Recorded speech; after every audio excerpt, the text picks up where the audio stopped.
Hey everyone, hope you're doing great. Welcome back to my channel. In today's video, we'll dive into what if Deku was saved by Kushina Uzumaki from bullies, trained by her for 10 years, encouraged to stand up for himself and fight back, then received one for all from All Might and was accepted into UA High Chap. Smash that subscribe button, and be sure to peek at the description below. Let's begin. The sun hung high over Muzurifu, a blistering white eye that offered no pity to the weak. In a small neighborhood park, the air smelled of ozone, burnt sugar, and fear. 4-year-old Izuku Midoriya was intimately acquainted with the smell of fear. It tasted like copper in the back of his throat. He lay sprawled on the dirt, the grit digging into his palms, his knees scraped and bleeding. His All Might t-shirt, his favorite possession, was dusted with gray soot. He trembled, not just from the pain, but from the overwhelming, crushing realization of his place in the universe. You really don't get it, do you, Deku? The voice was young, but it carried the imperious weight of a king addressing a peasant. Katsuki Bakugo stood 5 feet away, flanked by 2 lackeys who sported wings and extendable fingers. But Izuku's eyes were locked on Katsuki. Small pops and crackles danced across Katsuki's palms. Smoke curled up from his hands, smelling of sweet nitroglycerin. To Izuku, it was the scent of power. The scent of a destiny he had been denied. Keikaken, stop, Izuku stammered, his voice thick with unshed tears. He scrambled backward, his heels digging into the sand. Behind him, another boy, the one Izuku had tried to protect, had long since run away, leaving Izuku to face the dragon alone. You're being mean. Mean? Katsuki smirked, a cruel expression that looked too sharp on a child's face. He took a step forward. Pop crackle. I'm teaching you how the world works. Heroes are winners. And the quirkless? They're just pebbles on the side of the road. You're less than a pebble, Deku. You're dust. The winged boy laughed. He actually thought he could play hero without a quirk. Look at him shaking. Someone needs to put him in his place before he hurts himself, Katsuki declared, raising his right hand. The sparks grew brighter, the popping sound intensifying into a menacing buzz. Consider this a favor, Deku. Izuku squeezed his eyes shut. He raised his trembling arms in a futile X over his face. He waited for the heat. He waited for the impact. He waited for the confirmation that he was, indeed, nothing. 1 second, 2 seconds, 3 seconds, the explosion didn't come. In fact, the popping sound stopped entirely. The park, usually filled with the ambient noise of cicadas and distant traffic, had gone deathly silent. The air pressure dropped, heavy and suffocating, as if a thundercloud had suddenly descended directly onto the playground. Izuku slowly opened one eye. Katsuki was still there. But he wasn't moving. The blond boy stood frozen, his hands still raised, but the sparks were gone. His eyes were wide, dilated to pinpricks, staring at something behind Izuku. The 2 lackeys were worse off. The boy with the extendable fingers was on the ground, hyperventilating, and the winged boy looked ready to vomit. A shadow fell over Izuku. It wasn't a comforting shadow. It was a cold, abyssal thing that pricked at the skin on the back of his neck. It felt like standing next to a tiger cage when the lock was broken. Oh, a voice spoke. It was a woman's voice. It wasn't loud. It wasn't shouting. It was low, vibrating with a terrifyingly controlled resonance. I was trying to enjoy a nice bowl of ramen on that bench over there, the voice continued. Spicy miso. Extra pork. It was perfect.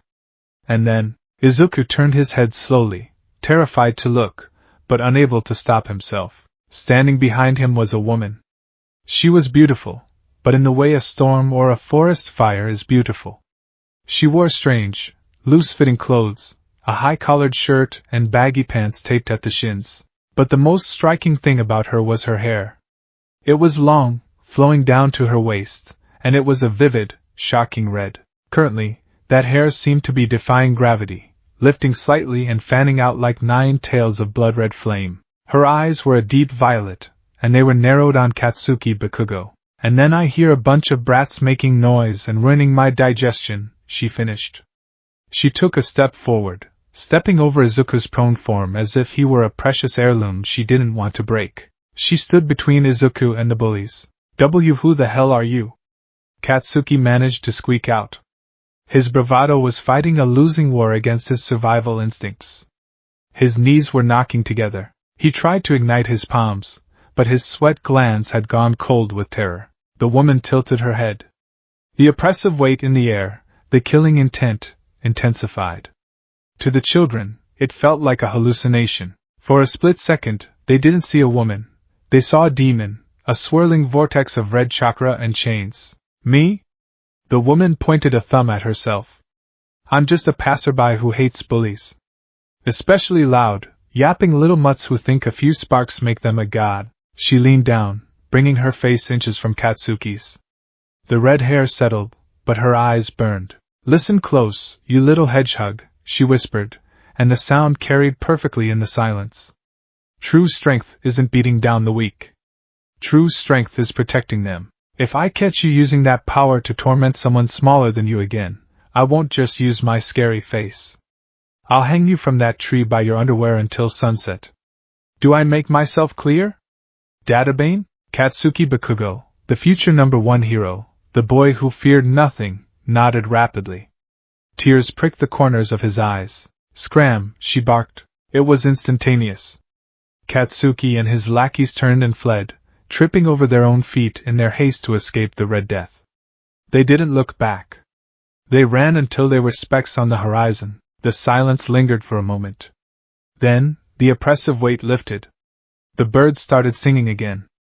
The cicadas resumed their drone. The woman let out a long sigh, slouching her shoulders. Kids these days. So loud. No discipline. She turned around, and the terrifying demon visage was gone, replaced by a soft, somewhat weary expression. She looked down at Izuku. Izuku was staring up at her with his mouth agape, tears still streaming down his soot-stained cheeks. He looked like a broken porcelain doll. The woman's expression softened further. She crouched down, her knees popping slightly. Hey there, green bean. You okay? Izuku sniffled. He tried to speak, but only a hiccup came out. He flinched when she reached out, expecting a hit. She paused, a flash of sadness crossing her violet eyes. She moved her hand slower this time, gently landing it on his unruly green curls. She ruffled his hair. You're shaking, she noted gently. Take a breath. In through the nose, out through the mouth. Like you're cooling a hot noodle. Come on, Izuku mimicked her, taking a shaky breath. He hurt you. She looked at his scraped knees. Just scrapes. You'll live. But that shirt is ruined. She pointed to the almighty. I tried. Izuku whispered, his voice cracking. Fresh tears welled up. I tried to stop him. But I couldn't.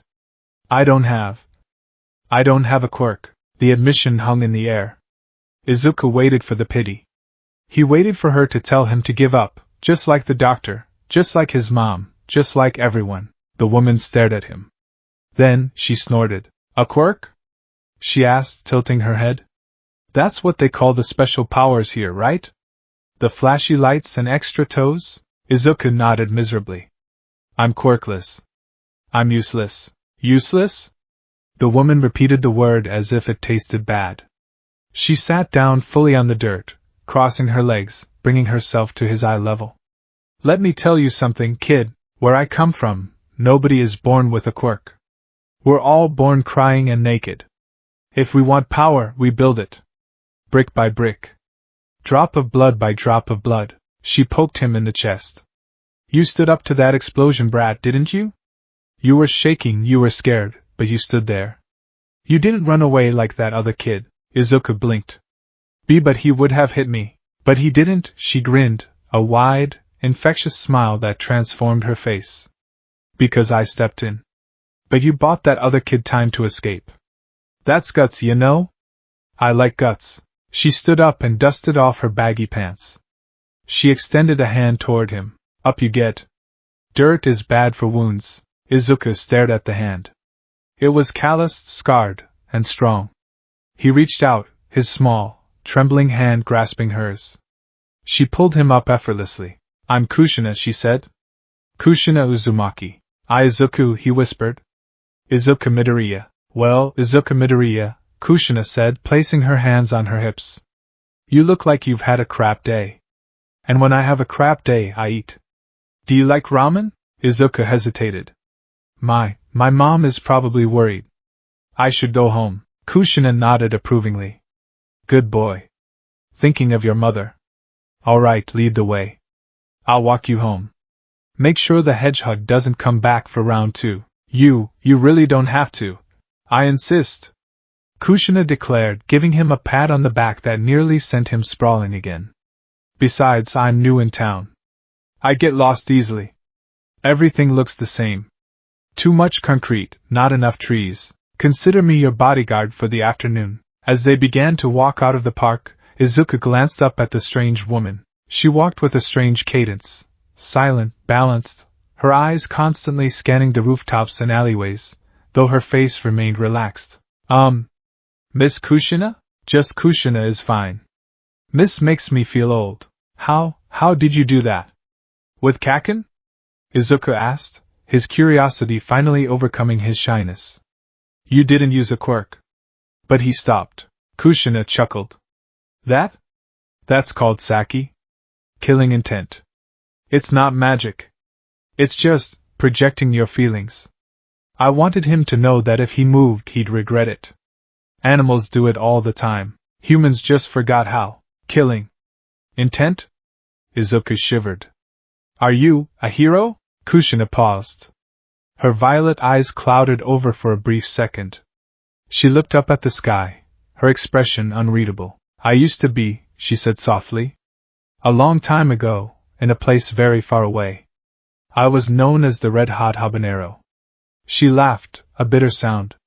Though, I didn't get a fancy license or a trading card. She looked back down at him. But enough about me. You, green bean. You want to be a hero, don't you? Izuku clutched the hem of his ruined shirt. I want to be like All Might. I want to save people with a smile. But without a quirk. Stop saying that, Kushina interrupted sharply. Quirk, schmirk. It's a crutch. You think muscles need a quirk? You think strategy needs a quirk? You think the will to never give up needs a quirk? She stopped walking and crouched down again, grabbing his shoulders. Listen to me. The world is full of people who have power and do nothing with it. And it's full of people who have nothing and change the world. You have a fire in you, Izuku. I saw it. It's small right now, like a candle in the wind. But if you feed it? If you protect it? She poked his forehead with 2 fingers. It can burn down a forest. Or save a village. It depends on you. Izuku felt a lump form in his throat. For the first time since the doctor's office, someone wasn't telling him to be realistic. Someone was telling him he had fire. Can. Izuku sniffled, wiping his nose on his arm. Can I really be a hero? Kushina smiled, and this time, it was the warmest thing Izuku had ever seen. I don't know, kid. Can you handle hell? Izuku blinked. Hell? Training, she clarified with a demonic grin. If you want to be strong without a quirk, you have to work 100 times harder than everyone else. You have to break your body and build it back up. It hurts. It sucks. It makes you want to quit every single day. She leaned in. But if you survive it, you'll be unstoppable. Izuku looked at his hands. They were weak. Scraped. Useless. Then he thought of Bakugo's smirk. He thought of his mother's sad apologies. He looked up at Kushina, and for the first time, his green eyes hardened. I'll do it, he said. The waver was gone from his voice. I'll do whatever it takes. Kushina's grin widened. That's what I wanted to hear. Come on, lead the way to your mom's. We have business to discuss. Databane. The walk to the Midoriya apartment was a blur for Izuku. His mind was racing a mile a minute. Was this real? Was this strange, scary, kind woman really offering to train him? For Kushina, the walk was an exercise in sensory overload. It had been 3 months since she had woken up in this strange world. One moment, she was dying, impaled by the 9 tails, pouring her love and remaining chakra into her newborn son, Naruto. The next, she had woken up in an alleyway in a city called Mizurufu. Her wounds healed but her chakra reserves dangerously low. There was no hidden leaf village here. No ninja. No chakra, at least, not in the way she knew it. The people here used quirks, genetic mutations that felt biological rather than spiritual. She was stranded. Alone. Her husband Minato was dead. Her son, she hoped to the sage that Sarutobi was taking care of him. The grief was a physical weight she carried every day, a hole in her heart that threatened to consume her. She had secured a small, run-down apartment using some genjutsu-influenced persuasion on a landlord and had been doing under-the-table manual labor to pay for food. She was drifting. Surviving. Until today, seeing that green-haired boy standing up to a bully, it had triggered something. Maybe it was the boy's desperation. Maybe it was the fact that he was small and bullied, reminding her of her own childhood before she became the terrifying kunoichi she was. Or maybe, just maybe, she needed someone to pour this motherly love into before it drove her insane. He's soft, she thought, watching Izuku fumble with his apartment keys. Softer than a marshmallow. But the core is there. The will of fire. Or whatever they call it here. The will of heroism? And Mom. I'm home. Izuku called out as he opened the door. Izuku! A frantic voice replied. Inko Midoriya came rushing down the hallway, her green hair disheveled. You're late. I was so worried I thought. She stopped dead when she saw his ruined shirt and the scrapes on his knees. Oh my goodness! You're hurt. What happened? Was it Katsuki again? I'm going to call Mitsuki. This has gone too far. Inko began to fret, tears instantly bubbling in her eyes. She hovered over him, her hands glowing slightly as she unconsciously used her attraction quirk to pull tissues from a nearby box. Mom, I'm okay. I'm okay. Izuku waved his hands. I had help. Inko froze. She looked up, finally noticing the tall, red-haired woman standing in her doorway. Kushina gave a polite bow, though her sheer presence seemed to fill the small entryway. Good afternoon, Mrs. Midoriya. I'm Kushina Uzumaki. I found your son in the park. Inko's eyes widened. She instinctively pulled Izuku behind her. Did you save him? Thank you. I don't know how to repay you. Please come in. Let me get you some tea. Tea sounds lovely, Kushina said, stepping out of her sandals. She noted the frantic energy of the mother. She loves him deeply. That's good. But she's suffocating him with worry. That's bad. 10 minutes later, they were sitting at the small dining table. Izuku had been patched up with bandages and was sipping juice, looking back and forth between the two women. Kushina held a cup of green tea, sitting with a posture that was both relaxed and incredibly alert. Inko sat opposite her, wringing her hands. So, Kushina began, setting the cup down. I'll be blunt. I'm not from around here. I'm a retired specialist from a country far to the west. We handle things differently there. Specialist? Inko asked nervously. Like a hero? Something like that, Kushina lied smoothly. My quirk, let's call it vitality. It allows me to push the human body to its absolute limits. And it allows me to see potential in others. She turned her gaze to Izuku. Your son has potential, Mrs. Midoriya. Inko looked at Izuku, her eyes sad. Kushina-san, you are very kind. But Izuku, he is quirkless. The doctor said. I know what the doctor said, Kushina interrupted, her voice firm. And I don't care. In my homeland, we didn't rely on genetic lotteries. We relied on discipline. Technique. Spirit. She leaned forward. I saw Izuku today. He stood his ground against 3 boys with quirks. He was terrified, yes. But he didn't run. That is a quality you cannot teach. You can teach a punch. You can teach a kick. You cannot teach courage. Inko sniffled. He wants to be a hero so badly. It breaks my heart because I don't want to see him get hurt. The world is dangerous for the quirkless. The world is dangerous, period, Kushina countered. Protecting him in a bubble won't save him. It just makes him a softer target when the bubble pops. And it will pop. The brutality of the statement hung in the air. Inko gasped softly. I want to train him, Kushina said. Train him? Inko asked. Apprenticeship. Old school style, Kushina explained. I will teach him martial arts. I will teach him how to move, how to think, how to use his opponent's strength against them. I will turn his body into a weapon that doesn't need a quirk. She looked at Inko with burning intensity. I will make him strong enough that he won't need you to worry about him. I will make him strong enough to protect you. Inko looked at Izuku. The boy was vibrating with hope. He looked at his mother, his eyes pleading. Mom, Izuku said, his voice quiet. Please. I don't want to be useless anymore.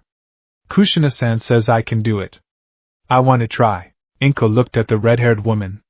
She saw the strength in her. The confidence.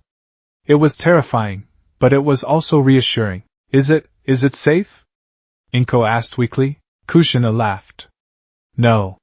It will be hard. He will get bruises. He will get scrapes. He will be exhausted. But I promise you this, on my name as an Yuzu, as a Kushina, I will not let him die. I will guard him with my life. And when I'm done with him, he won't be a victim.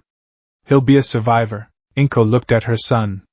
She saw the light in his eyes, a light she hadn't seen since he was 4 years old, and watching the All Might video for the first time, she realized, with a pang of guilt, that her apologies had been extinguishing that light. She took a deep breath. Okay, Inko whispered.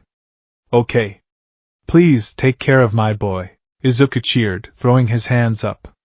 Yes. Thank you, Mom. Thank you, Kushina-sensei. Sensei, huh? Kushina grinned, leaning back in her chair. I like the sound of that.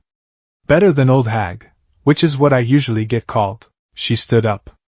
We start tomorrow. 5 a.m. Meet me at Dagoba Municipal Beach Park. The beach? Izuku asked. But isn't that a dump?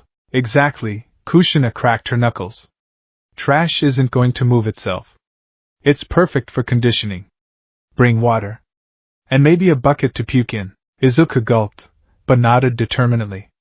Yes, sensei. Kushina walked to the door. As she put her sandals on, she looked back at the small family. For the first time in 3 months, the cold void in her chest felt a little less empty. She had a mission now. She had a legacy to pass on. Minato would have liked this kid. He had the same nervous energy, but the same hidden steel. Rest up, green bean, Kushina called out as she opened the door. Tomorrow, your life ends, and your training begins. Databane. She stepped out into the evening sun, her red hair catching the light like a banner of war. The next morning, 4:58 a.m., the sun hadn't even risen yet. The sky was a bruised purple, transitioning to gray. Dagoba Beach was a graveyard of human consumption. Mountains of trash, tires, refrigerators, broken cars, driftwood blocked the view of the ocean. The smell was atrocious. Izuku stood at the entrance, wearing a tracksuit that was slightly too big for him. He shivered in the cool morning air. He had barely slept. You're early. Good. Izuku jumped. Kushina was sitting on top of a rusted refrigerator tower, looking down at him. She was wearing a dark blue athletic outfit, her hair tied back in a high ponytail. She leaped down, landing silently in the sand. This, she gestured to the mountains of trash, is your dojo for the next few years. All of it? Izuku asked, eyes wide. Every scrap, Kushina confirmed. But not today. Today we run? Run? Stamina is the foundation of everything, Kushina lectured, pacing in front of him. Ninja. I mean warriors, run until their lungs burn, and then they run some more. If you can't move, you can't fight. If you can't breathe, you die. She pointed down the coastline. Run to the pier and back. It's about 5 kilometers. 5 kilometers? Izuku paled. He was 4 years old. Too far? Kushina raised an eyebrow. Villains don't care if you're tired. Villains don't care if you're 4. You want to be a hero? Move those legs. Yes, sensei. Izuku took off. His form was sloppy. He was slow. But he ran. Kushina watched him go, crossing her arms. She wasn't going to make him run the full 5K yet. She wasn't a monster. She'd stop him when he was at his limit. She needed to gauge his baseline. She sensed a presence behind her. She didn't turn. You're pushing him hard, a gruff voice said. Kushina glanced sideways. A homeless man was digging through a nearby pile of trash. Or at least, he pretended to be homeless. Kushina had sensed him the moment she arrived. He wants to be a hero, Kushina said to the air. Heroes don't get days off. The man didn't respond, just grunted and shuffled away. Kushina turned her attention back to the small green dot struggling through the sand in the distance. He has terrible posture. His breathing is shallow. His muscle density is non-existent, she analyzed. But his chakra pathways, they are dormant, but they are wide. Surprisingly wide. In her world, everyone had chakra. Here, it seemed people had traded spiritual energy for genetic quirks. But Izuku was empty. He was a blank canvas, and that gave Kushina an idea. A dangerous, crazy idea. If he had no quirk clogging up his system, and his pathways were open, could she teach him to mold chakra? Not enough for ninjutsu, perhaps. The atmosphere here was thin on natural energy, but enough for taijutsu reinforcement? Enough to stick to walls? If she could teach him to open the 8 gates, or even just use chakra to reinforce his muscles. She grinned, a predatory smile that would have made the Ninetales nervous. Oh, Izuku, she whispered. We are going to have so much fun. 1 month later. Again, Izuku lay in the sand, gasping for air. His body felt like lead. Get up! Kushina barked. She stood over him, holding a wooden practice sword Bakken. Bakugo just blew you up. You're on the ground. A villain is coming to finish you. Get up. Izuku gritted his teeth. He forced his trembling arms to push against the sand. He wobbled to his feet, raising his fists. Good, Kushina nodded. Now dodge. She swung the Bakken. It wasn't full speed, but it was fast. Izuku threw himself to the left, the wood rushing past his ear with a whoosh. Don't just dodge. Counter. Izuku lunged forward, throwing a clumsy punch. Kushina caught it with her free hand, absorbing the impact effortlessly. Too slow. You're telegraphing. I saw that punch coming last week. You're winding up. Punch from the hip. Snap it like a whip. She swept his legs. Izuku face planted into the sand again. I can't. Izuku wheezed. You can, Kushina said, her voice dropping to a softer register. She knelt beside him. Izuku. Look at me. He looked up, sand sticking to his face. Why do you want to be a hero? To save people. Why? Because everyone deserves to be safe. Even the weak? Especially the weak. Kushina nodded. Then borrow strength from that desire. When your body fails, let your heart drive the engine. This pain? It's weakness leaving the body. Burn it up. Turn it into fuel. She placed a hand on his stomach. Focus here. Deep in your gut. Imagine a fire. A small, swirling flame. Can you feel it? Izuku closed his eyes. He focused. He was exhausted, hungry, and sore. But he felt something. A warmth. Not a quirk. Just life. I think so. Grab that heat, Kushina commanded. Pull it into your legs. Force it through your veins, Izuku tried. He visualized the warmth spreading. It wasn't magic. It was just adrenaline and focus. But for a second, the heaviness in his legs faded. He sprang up. Kushina's eyes widened slightly. He accessed his physical stamina reserves consciously. Already? This kid is a sponge. I'm ready, sensei. Izuku shouted. Kushina grinned. All right. Let's try that again. Come at me with everything you've got. 6 months later, the bullying hadn't stopped, but the dynamic had changed. Bakugo cornered Izuku behind the school building. Oh, Deku. I heard you're spending all your time at the dump. Are you finally accepting your place as trash? His lackeys laughed. Izuku adjusted his backpack. He stood differently now. His spine was straight. His feet were shoulder-width apart. He didn't look at the ground. He looked Bakugo in the eye. I'm training, Kaken, Izuku said calmly. Training for what? To be a janitor? Bakugo popped an explosion near Izuku's face. In the past, Izuku would have flinched. He would have cowered. Today, he didn't blink. He watched the spark. He tracked the movement of Bakugo's hand. Right hook trajectory. Excess movement in the shoulder. Open on the left side. Kushina's voice echoed in his head. Analyze. Don't fear. The explosion is just noise. The threat is the fist. I'm training to get into Yue, Izuku stated. Bakugo's face twisted in rage. You look down on me? You think you can get in without a quirk? He swung his fist. Izuku moved. He didn't attack. He simply shifted his weight, pivoting on his back foot. Bakugo's fist sailed past Izuku's face, missing by an inch. Bakugo stumbled, his momentum carrying him forward. Izuku stepped back. I don't want to fight you, Kaken. But I'm not going to be your punching bag anymore. He turned and walked away. Bakugo stood there stunned. He stared at his hand. He had missed. The pebble had moved. Get back here, Deku! Bakugo screamed, but Izuku kept walking. He had to get to the beach. He was learning how to walk up trees today, and Kushina promised that if he fell, he'd land in a pile of rotting kelp. As he walked, Izuku looked at his hand. He clenched it into a fist. I'm not strong enough yet, he thought. But I'm getting there. Just you wait, world. The green bean is sprouting. 5 years later, age 9, Kushina sat on the railing of the pier, eating a popsicle. She watched a 9-year-old Izuku hanging upside down from a large piece of driftwood he had wedged between two junk piles. He was doing crunches. 98, 99. 100. Good, Kushina called out. Now release. Izuku let go with his legs, flipping in midair and landing in a crouch. He was lean, wiry, and covered in small scars. Your landing was heavy, Kushina critiqued. You sound like a sack of potatoes. You need to be a leaf. Silent. Sorry, sensei, Izuku panted, wiping sweat from his forehead. It's hard to be silent when gravity hates you. Gravity is just another opponent, Kushina dismissed. She hopped down.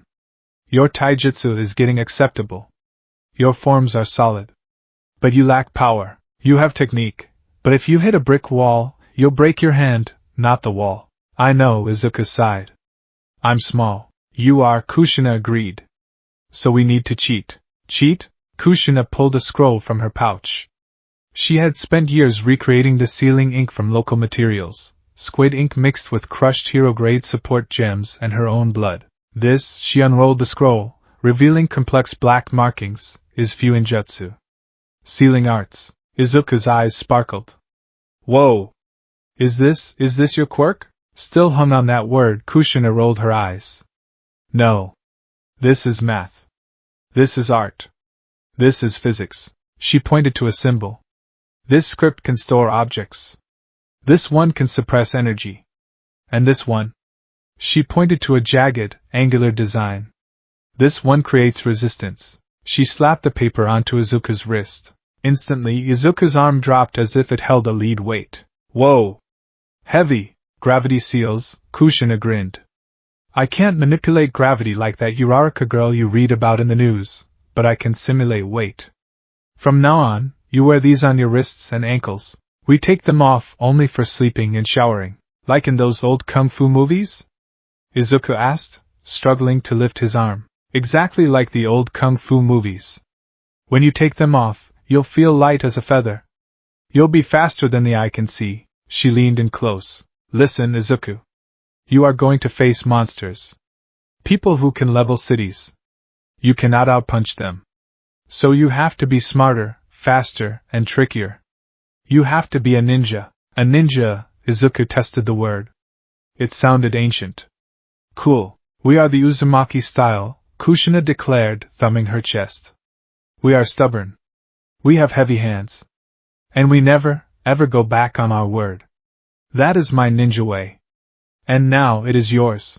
Izuku looked at the weights on his wrists. He looked at the woman who had become a second mother to him. The woman who had taken a scared, crying boy and forged him into this. He bowed deep, a perfect 90-degree angle. Yes, sensei. I will master it. Kushina smiled, ruffling his hair. Good. Now, put on the ankle weights and run 10 kilometers. If you stop, I add another seal. You're a demon! Izuku cried, already starting to jog, his feet dragging in the sand. The red-hot habanero is worse than a demon. She laughed, watching him go. She looked at the horizon. Minato, are you watching? Our legacy is alive. It's wearing green, not orange, but it burns just as bright. The foundations were laid.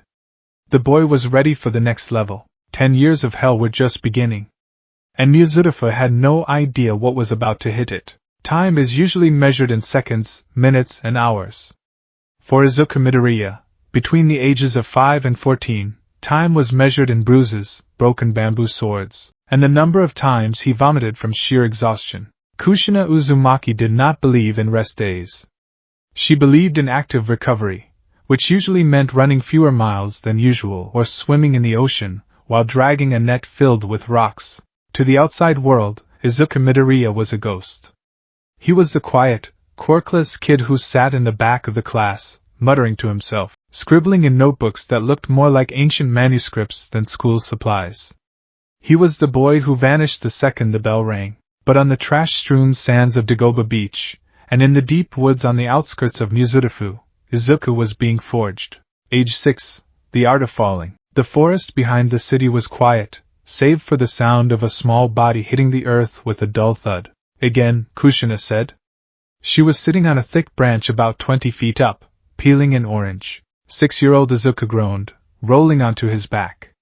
He was covered in dirt. His shins were scraped raw. He looked up at the tree trunk, a massive oak with rough bark. Sensei, Izuku wheezed, sitting up. It's impossible. Gravity doesn't work like that. Gravity is a suggestion, Kushina called down, tossing a peel. It landed on Izuku's head. I told you. It's about sticking. It's about flow. You have energy inside you, green bean. Everyone does. Those with quirks just have a specific outlet for it. You're a sealed bottle. You have to shake the bottle and direct the pressure. She pointed a finger at her feet, which were firmly planted on the underside of the branch, defying physics completely. Chakra, she said, using the word she had explained to him a dozen times. Physical energy from your cells. Spiritual energy from your mind. Mix them. Mold them. Push them to the soles of your feet. Izuku wiped the dirt from his face. I'm trying. But every time I step, the bark breaks. That's because you're using too much power. You're stomping. Kushina hopped down, landing silently. If you use too little, you slip. If you use too much, you blast the wood away and fall. You need balance. She grabbed a kunai, a black, diamond-shaped knife that terrified Inka whenever she saw it, and drew a line on the tree trunk, about 10 feet up. You don't go home until you cross this line. Izuku looked at the sun. It was already setting. But Mom is making katsudon. Then you better hurry up, you know? Izuku gritted his teeth. He stood up, shaking his legs. He closed his eyes. Physical energy. Spiritual energy. He felt the hum in his gut. It was a sensation Kushina had forced him to recognize through months of meditation and endurance training. It wasn't a fire like a quirk. It was a river, a quiet, thrumming river of stamina. He visualized the river flowing down his spine, splitting at his hips, rushing into his legs, and pooling at his feet. He imagined his feet becoming magnets. He opened his eyes. He screamed a war cry that sounded more like a squeak and ran at the tree. Step 1. Stick. Step 2. Stick. Step 3. Stick. Step 4. He was vertical. He was walking up the tree. He felt the bark gripping his sneakers. He was doing it! He looked up at the line, excitement bubbling in his chest. Step 5. His concentration wavered. The energy spiked. Crack. The bark exploded under his left foot. He lost traction. He flailed, grasping at the air, and plummeted 6 feet down, landing hard on his backside. Gah! Better? Kushina nodded, showing zero sympathy for his bruised tailbone. You made it 4 steps. That's 2 more than yesterday. But you got excited. Emotions disturbed the flow. You have to be cold, calculating. Izuku stared at the tree. He hated it. He respected it. Again, he whispered, that's the spirit. Kushina grinned. Do it right, and I'll teach you how to throw a shuriken so it curves. Izuku's eyes lit up. The promise of cool ninja tools was a powerful motivator. He ran at the tree again. And again. And again. By the time he finally crossed the line, clinging to the bark with trembling legs and bleeding fingernails, the moon was high in the sky. Kushina caught him as he let go, carrying him home on her back as he slept, murmuring about chakra control and pork cutlets. Age 9, the scholar of seals. The Midoriya apartment had changed over the years. The living room was still cozy, but Izuku's room had transformed. The All Might posters were still there, but they were now competing for space with long scrolls of calligraphy paper, jars of strange-smelling ink, and diagrams of geometric complexity that would baffle a college mathematics major. It was a rainy Sunday. Inko was in the kitchen, humming nervously as she listened to the strange sounds coming from Izuku's room. Inside, 9-year-old Izuku was kneeling on the floor, a brush in his hand. He wasn't wearing his usual t-shirt. He was wearing a mesh undershirt that Kushina insisted breathed better, though Izuku just thought it looked weird. Steady, Kushina's voice was low. She hovered over his shoulder. The brush is an extension of your arm. The ink is an extension of your will. If you hesitate, the seal collapses. If the seal collapses, the paper explodes. And if the paper explodes, your mom kills me. Izuku gulped. No pressure. Pressure makes diamonds, kid. Right. Izuku touched the brush to the paper. He wasn't writing kanji. He was writing a language Kushina called the script of the Uzumaki.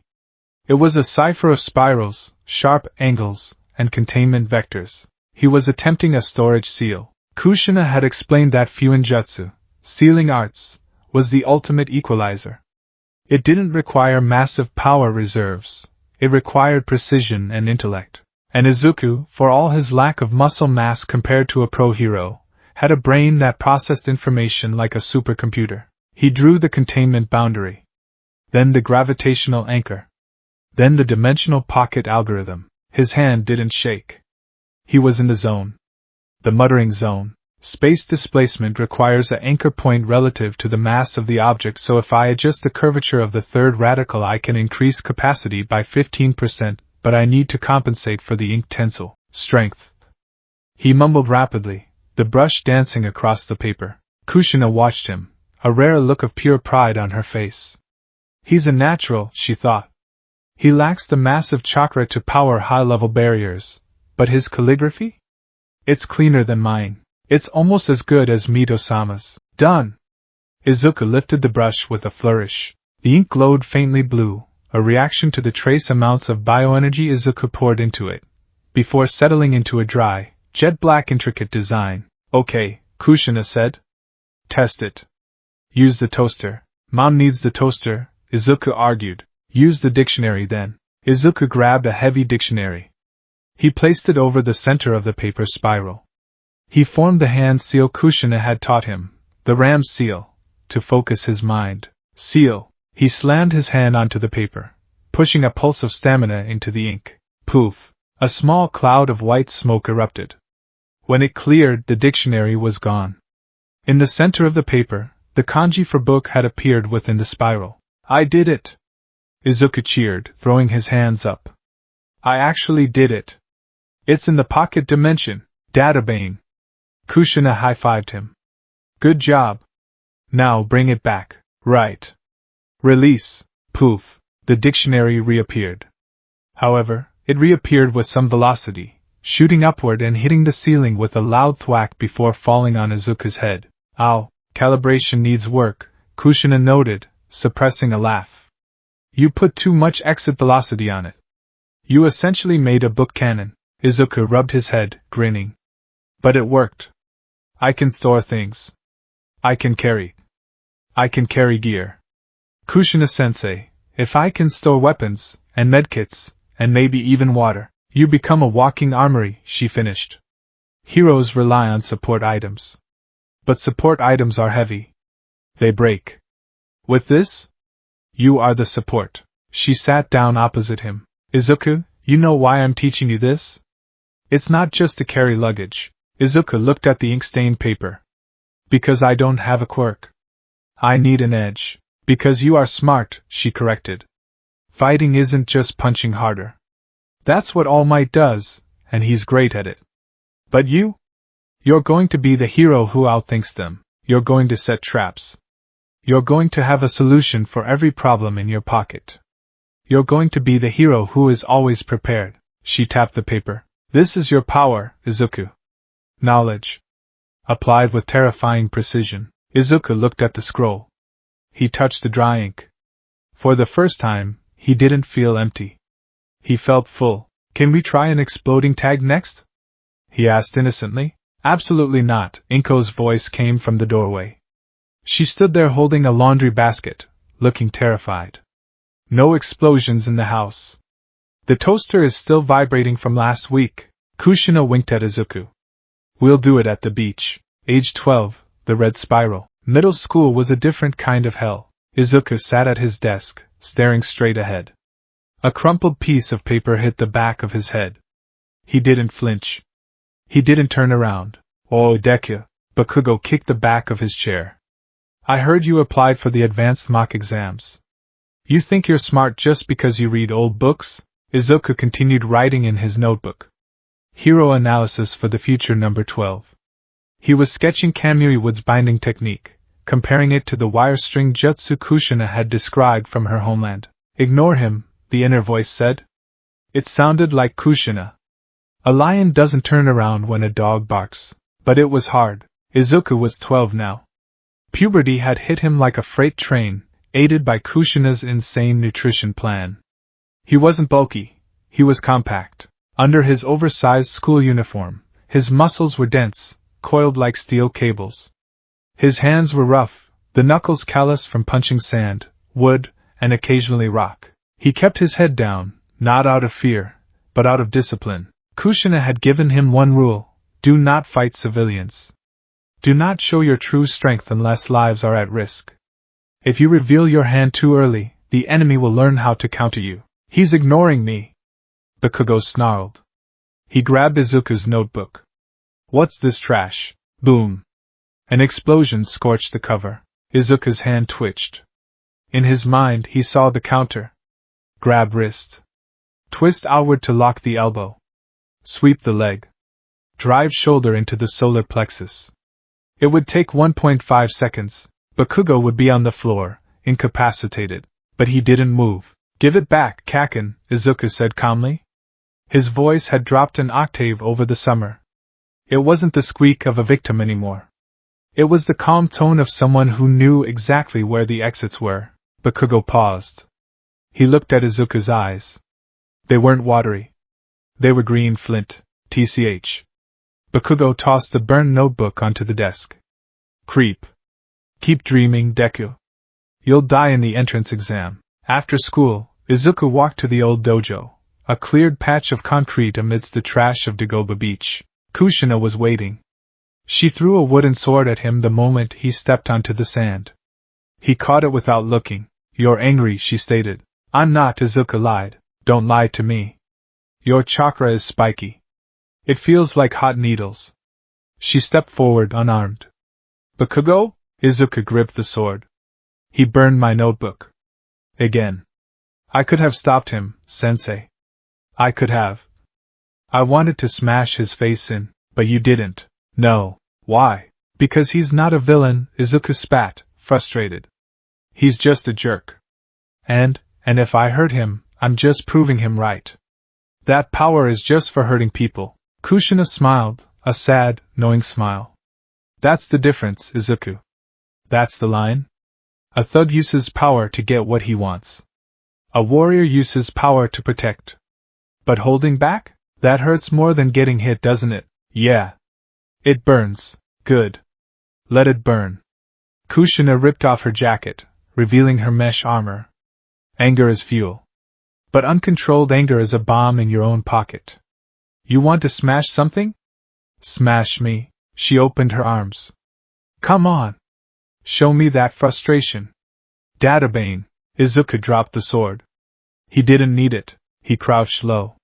The sand shifted under his feet. He took a breath, channeling the anger, the humiliation, the desire to prove them all wrong. Taijutsu style, Uzumaki blitz. He vanished. To a normal eye, he was a blur. He appeared in front of Kushina, delivering a high kick aimed at her chin. She blocked it with a forearm, but the impact sent a shockwave through the sand. He didn't stop. He spun, using the momentum to deliver a heel drop. She sidestepped. He landed, pivoted on one hand, and swept at her legs. She jumped. He chased her. Punch. Kick. Elbow. Knee. He was a whirlwind of green and rage. For 10 minutes they fought. Izuku landed 0 hits. Kushina was a master, a veteran of a war he couldn't imagine. But she was being pushed. She had to use both hands. She had to actually look at him. Finally Izuku overextended on a right hook. Kushina caught his wrist, spun him around, and pinned him to the sand, her arm locking his throat. Yield! She barked. Yield! Izuku choked out. She released him. He rolled over, gasping, staring at the orange sky. You're getting faster, she noted, wiping a bead of sweat from her forehead. You actually made me use a substitution earlier. I replaced myself with a log. Did you notice? I hit a log? Izuku groaned. I thought your abs were just really hard. Kushina laughed, a loud, barking sound. She reached into her pouch and pulled out a marker. Sit up. Turn around. Izuku obeyed. He felt her drawing something on the back of his t-shirt. A circle. A spiral. Do you know what this symbol means? She asked. It's a swirl. It's the Uzumaki crest, she said, her voice serious. It represents the whirlpools of my home. But it also represents friendship. Alliance. In my village, the ninja wore this on their backs to show that they would never betray their allies. To show that they had deep roots. She finished drawing.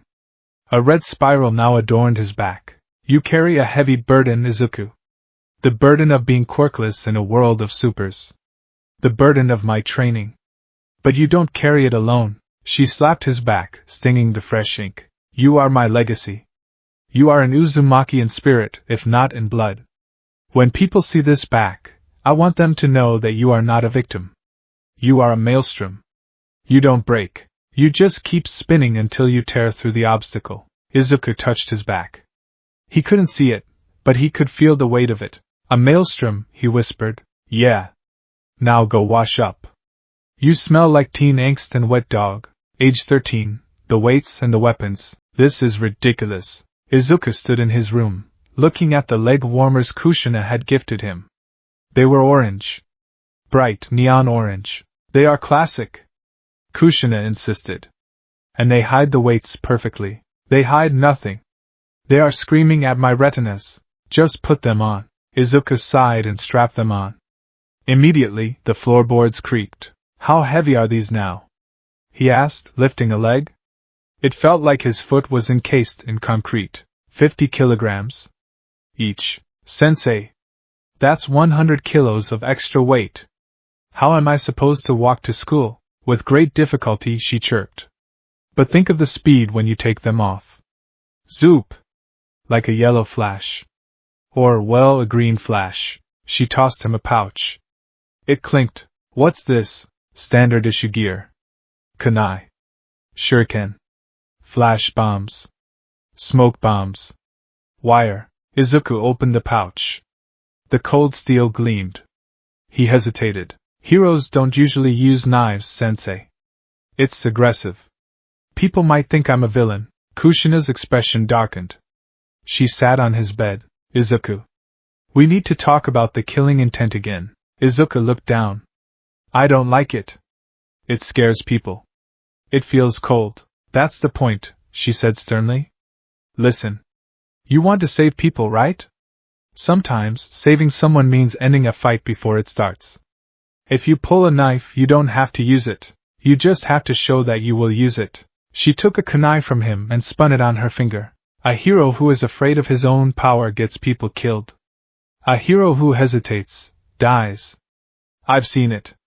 I've lived it. She looked at him with intense violet eyes. You don't stab to kill. You stab to disable. You aim for the shoulder. The thigh. You use the handle to strike pressure points. These are tools. A hammer can build a house or crack a skull. It depends on the hand holding it. She handed the kunai back handle first. Are your hands steady, Izuku? Izuku gripped the handle. The leather wrap felt rough against his palm. He thought of the sludge villain incident he had read about in the news, a villain who couldn't be punched, a villain who needed to be cut or contained. He thought of the look on his mother's face when she worried about him. "My hands are steady," he said. "Good. Then let's go work on your aim. If you can hit the bullseye while doing a backflip with those weights on, I'll buy you the limited edition All Might Ramen. Deal." Age 14, the finished product. The alarm clock didn't get a chance to beep. Izuku's hand snapped out and silenced it at 4:59 a.m. He sat up in bed.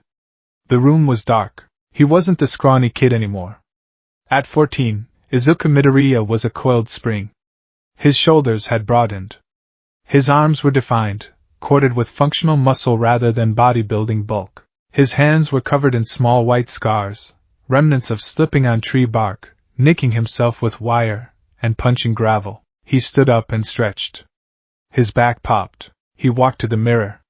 He looked at his reflection. His hair was still a messy green bush. Some things never changed.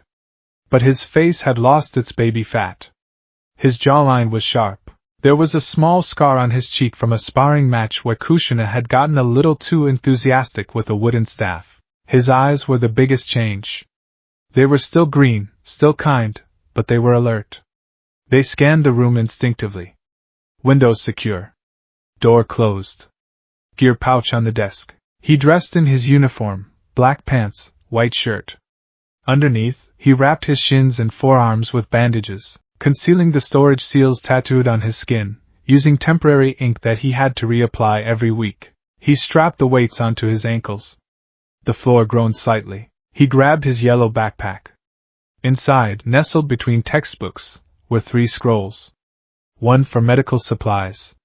One for water. One for heavy objects, currently holding a spare bow staff and a bag of caltrops. He walked into the kitchen. Inko was already up, making breakfast.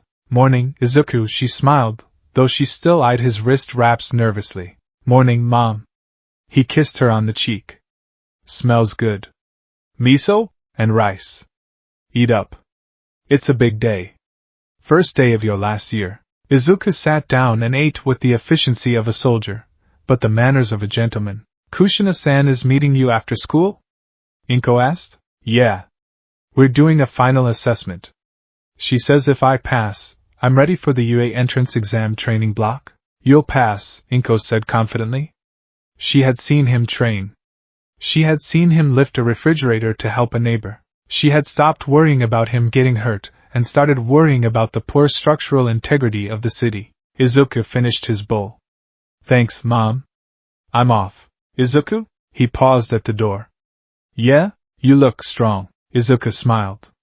It wasn't the shaky, terrified smile of his childhood. It was a grin that showed teeth. A grin that he had learned from a red-haired tempest. "I am strong, Mom." Databale. He stepped out the door. The walk to school was routine. He ignored the whispers. He ignored the stares. As he approached the school gates, he saw Bakugo ahead. The explosive boy was walking with his usual swagger, hands in pockets. Bakugo sensed him. He stopped and turned around, his red eyes narrowing. "Deku," Bakugo grunted. "You're still walking like you own the place. It pisses me off." Izuku stopped. He didn't bow. He didn't flinch. "Good morning, Kaken," Izuku said pleasantly. "Don't give me that. You're planning to apply to UA, aren't you?" Quirkless little bug. Izuku adjusted his backpack strap. He let a tiny fraction of his presence leak out, just a drop of the killing intent Kushina had drilled into him. The air around them grew momentarily cold. The birds on the telephone wire flew away. Bakugo stiffened. The hair on the back of his neck stood up. He looked at Izuku, confused. For a split second, he didn't see the nerd. He saw something predatory. Then Izuku smiled, and the pressure vanished. "I guess we'll see who gets in, won't we?" Izuku said. "Have a nice day." He walked past Bakugo. Bakugo stood frozen for a moment, his hands twitching. What the hell was that? Why did I hesitate? The final test. After school, Dagoba Beach was bathed in the orange glow of sunset. The trash was gone. All of it. The beach was pristine, white sand stretching to the ocean. Only one pile remained near the center, a massive tire from a dump truck, weighing easily 400 pounds. Kushina stood atop the tire. She looked older now. A few gray hairs mixed with the red, though she'd kill anyone who pointed them out. She wore her full gear, the flak jacket she had recreated, the shin guards, the headband. 10 years, she said as Izuku approached. 10 years, Izuku echoed. He dropped his bag. He began to unbuckle his ankle weights. Thud, thud. The sand jumped when the weights hit the ground. Izuku rolled his shoulders, feeling the sudden lightness. He felt like he could fly. You've learned the kata, Kushina recited. You've learned the seals. You've learned anatomy, strategy, and stealth. You've cleaned this beach with your bare hands. She jumped down. But a fighter is defined by his heart. And his ability to take a hit. She cracked her knuckles. This is the final test, Izuku. No holding back. No training swords. Taijutsu only. If you can put me on my back, you graduate. Izuku took a deep breath. He widened his stance. He raised his hands, palms open, in the basic Uzumaki interceptor stance. He closed his eyes for a second. He felt the river of energy in his gut. It was a roaring rapids now. He pushed it to his muscles. His veins bulged slightly. He opened his eyes. Ready, sensei. Come! Izuku moved. He didn't run. He exploded from his standstill. Sand kicked up in a massive plume behind him. He closed the 20-meter gap in less than a second. Kushina's eyes widened. Fast, she raised her guard. Izuku feinted a high punch, dropped low, and swept at her legs. She hopped over it. He anticipated the hop. He planted his hands and kicked upward, a handstand mule kick. Kushina crossed her arms to block. The impact skidded her backward 3 feet. He's heavy. His strikes have weight, she grinned. Not bad, she counterattacked. She unleashed a flurry of strikes, faster than sound. Izuku parried, dodged, and deflected. He took a hit to the shoulder, grunted, and rolled with the punch to deliver a knee to her ribs. They traded blows for 20 minutes. The sand was churned into a chaotic mess.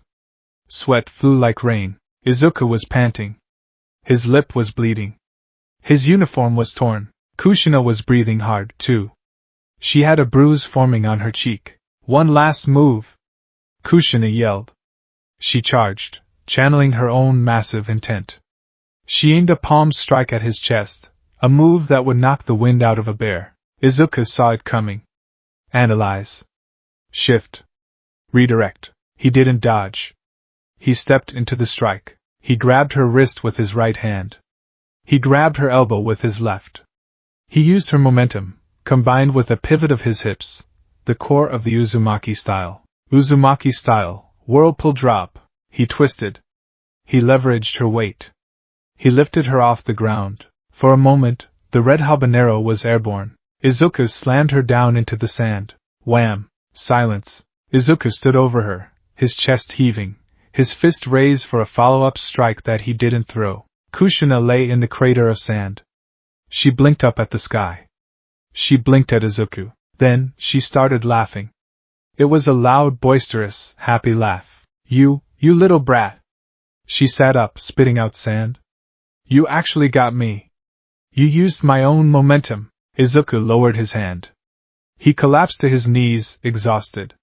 Did I pass? Kushina stood up and brushed herself off. She walked over to him and offered a hand. Pass? She pulled him up and pulled him into a bone-crushing hug. You didn't just pass, Izuku. You graduated. You are a warrior. You are ready. She pulled back, holding him by the shoulders. Her eyes were shimmering. Minato would have been proud. I am proud. Izuku felt the tears welling up. The ugly crying was about to start. He couldn't help it. Thank you, sensei. Don't start crying, you leaky faucet. She laughed, wiping her own eyes. Save the tears for Yue. You're going to need them. She looked at the city skyline, where the Yue High School building gleamed in the distance. Go get 'em, Green Bean. Show them what a quirkless ninja can do. Izuku followed her gaze. He clenched his fist. The fire in his gut was burning brighter than ever. 10 years of hell were over. The real fight was just beginning. The classroom at Aldera Junior High smelled of chalk dust, floor wax, and the stifling, humid boredom of 40 teenagers waiting for their lives to begin. Sunlight filtered through the windows, illuminating the floating motes of dust that danced in the stagnant air. For most students, this was just another Tuesday. For Izuku Midoriya, it was a battlefield assessment. He sat in his usual seat near the back, his posture deceptively relaxed. To the untrained eye, he was slouching, chin resting on his hand, staring blankly at the blackboard. But under the desk, his feet were flat on the floor, gripping the linoleum through the soles of his red sneakers. His core was engaged, a habit drilled into him by 10 years of waking up before the sun. Under the fabric of his black Gakuin uniform, weighted seals hummed against his wrists and ankles, a constant, crushing gravity that he had long since learned to ignore. He was listening to the breathing patterns of the room. To his left, generic breathing. To his right, a slight wheeze, allergies, and 3 rows ahead, the rhythmic, aggressive huff of Katsuki Bakugo. Izuku watched the back of Bakugo's head. The ash-blonde hair spiked up like an explosion frozen in time. Izuku knew that posture. He knew the tension in those shoulders. Bakugo was bored, and when Bakugo was bored, he looked for something to break. For a decade, that something had been Izuku, but things were different now. The dynamic had shifted, imperceptibly at first, like the erosion of a cliff face, until the geography of their relationship had fundamentally changed. Bakugo just hadn't realized it yet.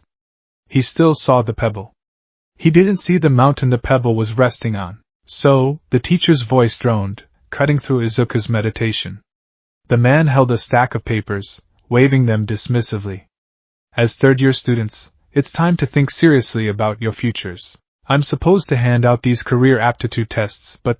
The teacher paused, a cynical smirk touching his lips. He threw the papers into the air. Why bother? You all want to be heroes, don't you? The classroom exploded. It was a cacophony of cheers and the activation of quirks. Hands turned into rocks, eyes extended on stalks, water floated in the air. It was a display of genetic lottery winners celebrating their tickets. Yes, you all have wonderful quirks, the teacher said, placating the crowd. But remember, using powers in school is against the rules. Settle down. Teach. The voice cut through the noise like a whip crack. Katsuki Bakugo leaned back in his chair, his feet resting on his desk. It was a pose of absolute arrogance. Don't lump me in with these extras, Bakugo sneered, his red eyes scanning the room with contempt.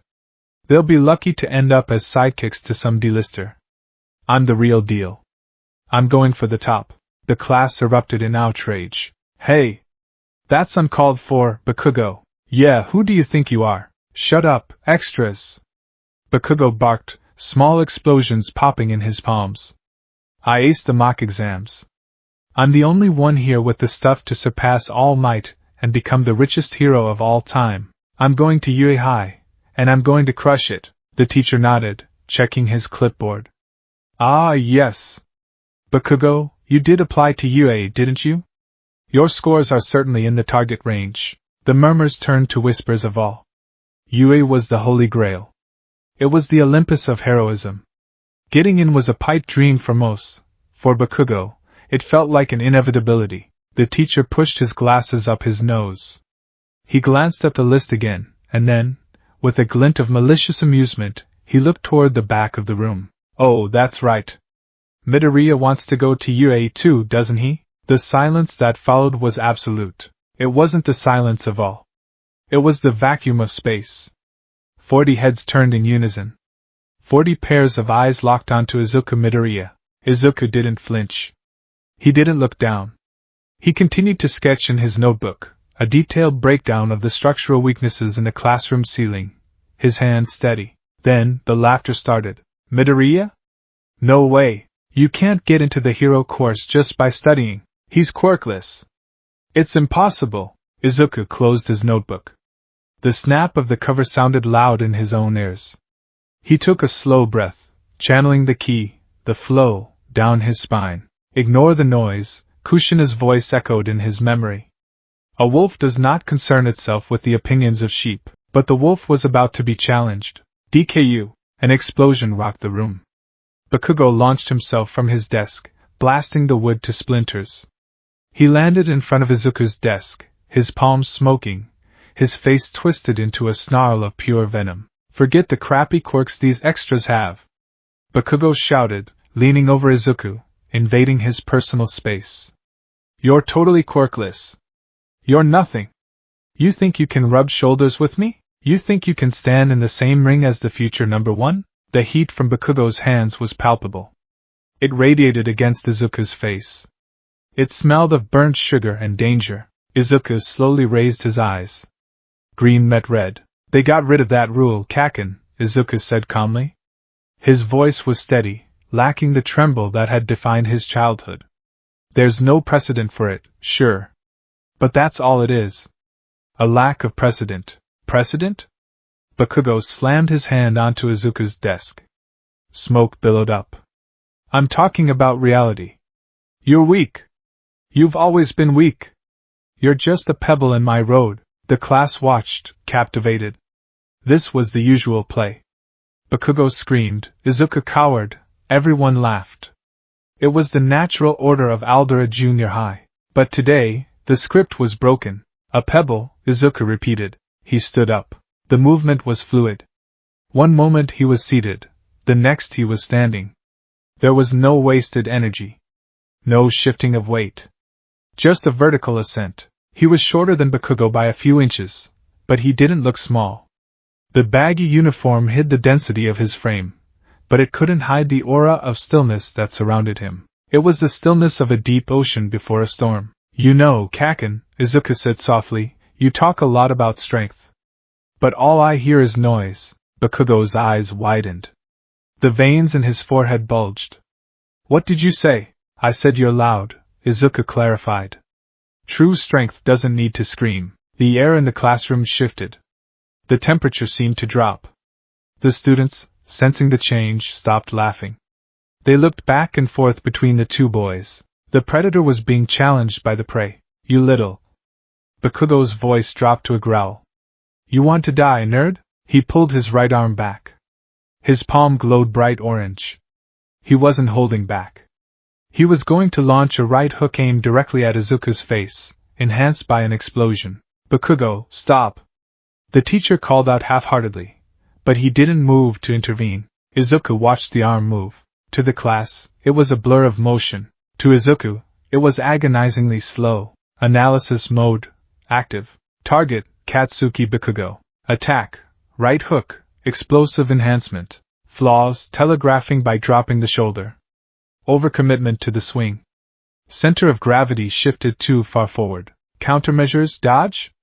No. Too passive. Block? The explosion will burn. Intercept. The memory of the beach flashed in his mind. The waves crashing against the rocks. The water didn't fight the rock, it flowed around it, using the rock's own shape to redirect the force. Uzumaki style, third form. The undertow. As Bakugo's fist came within inches of his face, Izuku moved. He didn't retreat. He stepped in. He stepped into Bakugo's guard, his left foot sliding between Bakugo's legs. With his left hand, he caught Bakugo's wrist, not gripping it, but guiding it. With his right hand, he struck Bakugo's elbow from the outside. It wasn't a strike to break. It was a strike to disrupt. Simultaneously, Izuku pivoted his hips. The motion was a perfect circle. He used the momentum of Bakugo's own swing, combined with the leverage of the elbow strike, to break Bakugo's balance completely. "What?" Bakugo gasped. The explosion went off, but not in Izuku's face. It detonated harmlessly to the side, scorching the air. Izuku continued the rotation. He dropped his center of gravity, pulling Bakugo's arm down and across. Slam! The sound of a body hitting a desk echoed through the room. It had taken less than 2 seconds. Bakugo was face down on the desk next to Izuku's, his arm twisted behind his back in a hammerlock. Izuku stood over him, barely breathing hard. He hadn't used a quirk. He hadn't used a weapon. He had used physics and 10 years of getting beaten up by a woman who could wrestle bears. The classroom was dead silent. The teacher's glasses had slid down his nose. One student dropped his pencil. Bakugo struggled, trying to ignite his palm, but the angle of the lock put pressure on his shoulder joint. Let go of me, you bastard!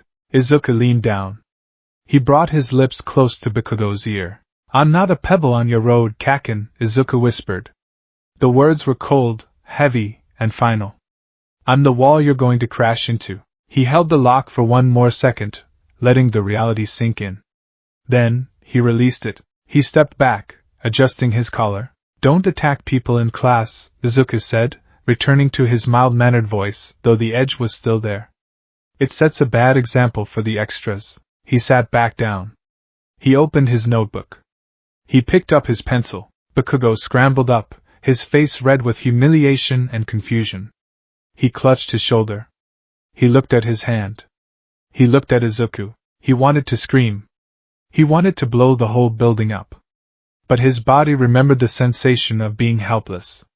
It remembered the sheer, undeniable fact that Deku had put him down. Bakugo! The teacher finally yelled, finding his voice. Sit down! Stop disrupting the class. He started it. Bakugo roared, pointing at Izuku. Midoriya didn't use a quirk, the teacher pointed out, though he looked bewildered. He just tripped you. Sit down. Bakugo vibrated with rage. He glared at Izuku with murder in his eyes. But he sat. Izuku didn't look up. He was sketching again. But inside, his heart was hammering against his ribs like a trapped bird. I did it.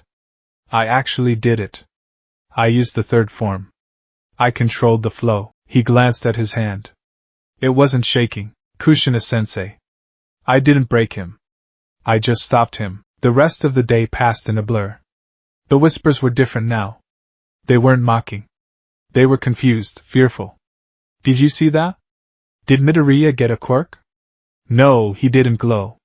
It was like judo? Since when does Deku know judo? When the final bell rang, Izuku packed his bag quickly. He needed to get out. The adrenaline was fading, and the crash was coming.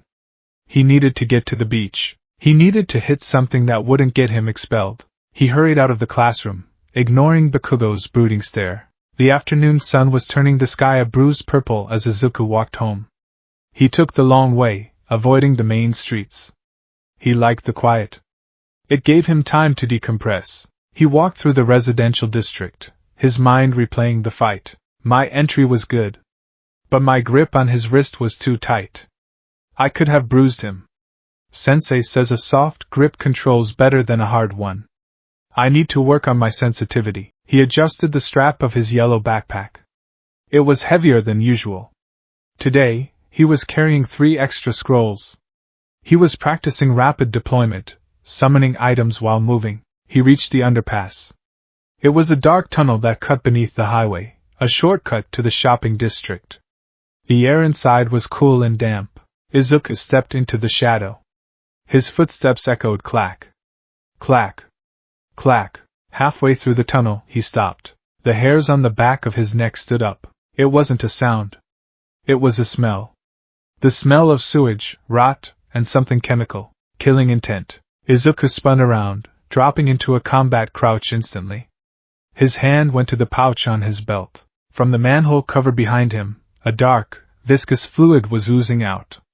It bubbled and surged, rising up like a tidal wave of toxic waste. 2 large, frantic eyes floated in the muck. A medium-sized invisibility cloak. The mask gurgled.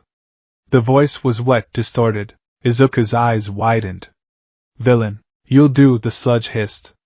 It lunged. It was fast. Faster than a human. It wasn't running. It was projecting itself hydraulically. Izuku reacted. He didn't think. He moved. He reached into his pouch and pulled out 3 shuriken. Target the eyes. The only solid point. He threw them. Thwip thwip thwip. The metal stars flew true.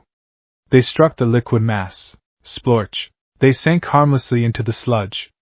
The eyes shifted, the liquid body rearranging itself around the metal. Toys? The villain laughed. Nice try, kid! The sludge wave crashed over him. Izuku tried to jump back, but the tunnel was narrow. The liquid lashed out like a whip, wrapping around his ankle. Gotcha! Izuku was yanked off his feet. He hit the concrete hard. The sludge swarmed over him, pinning his arms, his legs. It forced its way into his mouth, his nose. It tasted like oil and death. Don't struggle, the villain whispered, the voice vibrating against Izuku's ear. It'll only hurt for a minute. I just need to hide inside you. Just let me take over, Izuku gagged. He couldn't breathe. The sludge was forcing its way down his throat. I can't breathe. Oxygen deprivation. 30 seconds to unconsciousness. 3 minutes to brain damage. Panic flared. The primal urge to thrash took over. He clawed at the fluid. His fingers sank in, finding no purchase. It was like trying to grab water. Think. Use the training. What would Kushina do? Fire. Fire evaporates water. He didn't have fire. Explosives. He had a paper bomb in his scroll. But his hands were pinned. He couldn't form the seal. He couldn't reach the bag. The darkness was creeping in at the edges of his vision. The villain's fluid body was heavy, crushing his chest. You're a feisty one, the villain noted. Strong body. Good vessel. Izuku's vision blurred. Was this it? After 10 years of hell? After the weights, the puking, the tree climbing? Was he going to die in a sewer tunnel, drowned by a pile of sentient muck? No. He remembered the beach. He remembered the feeling of the chakra, the stamina, burning in his gut. If you can't breathe, don't breathe. He forced his mind to focus. He stopped thrashing. He channeled every ounce of energy he had into his core. He couldn't use a seal. He couldn't punch, but he could burst. The gate of opening, the brain's limiter on muscle usage. Kushina had told him he wasn't ready to open it fully. But he could tap against the door. Izuku's eyes snapped open. The green irises seemed to glow in the darkness of the tunnel. He flexed every muscle in his body simultaneously. He pushed the key outward, creating a shockwave of pure physical pressure from his skin, and for a second, the sludge expanded. The villain gasped, "What the?" The pressure loosened the sludge's grip on his right arm just enough. Izuku ripped his hand free. He didn't try to punch the liquid. He reached for his bag. He ripped the zipper open. He grabbed a canister. Compressed air flash bomb. A ninja tool he had built with Kushina for distractions. He didn't throw it. He jammed it directly into the sludge mass, right where the chest would be. He pulled the pin. Boom. It wasn't an explosion of fire. It was a concussion of sound and light and air pressure. The tunnel shook. The villain shrieked as his liquid body was blown apart from the inside out. The sludge splattered against the walls, losing cohesion for a split second. Izuku fell to his knees, coughing violently. He retched, spitting out black bile. "You little rat!" the villain screamed. The sludge was already reforming, gathering itself back into a wave. The eyes were bloodshot and furious. "I was going to make it quick. Now I'm going to snap your neck." Izuku stumbled to his feet. He was dizzy. His lungs burned. He pulled a kunai from his pouch, holding it in a reverse grip. He was shaking. But he stood his ground. "Come on," Izuku rasped, blood on his teeth. The villain reared up, a towering wall of muck. Izuku braced himself. He knew he couldn't win this. The villain was immune to physical damage. But he could buy time. He could die fighting. Suddenly, the manhole cover flew into the air. Clang. "Have no fear," the voice was booming. It was heroic. It was familiar. Izuku looked up. A figure stood at the entrance of the tunnel. He was massive. He was muscular. He wore a white t-shirt and cargo pants, carrying a plastic bag of groceries. His blonde hair stood up in two distinct tufts. "For I am here," the villain froze. All Might? The sludge villain didn't wait. He lashed out in a panic, sending a tendril of slime toward the hero. All Might didn't dodge.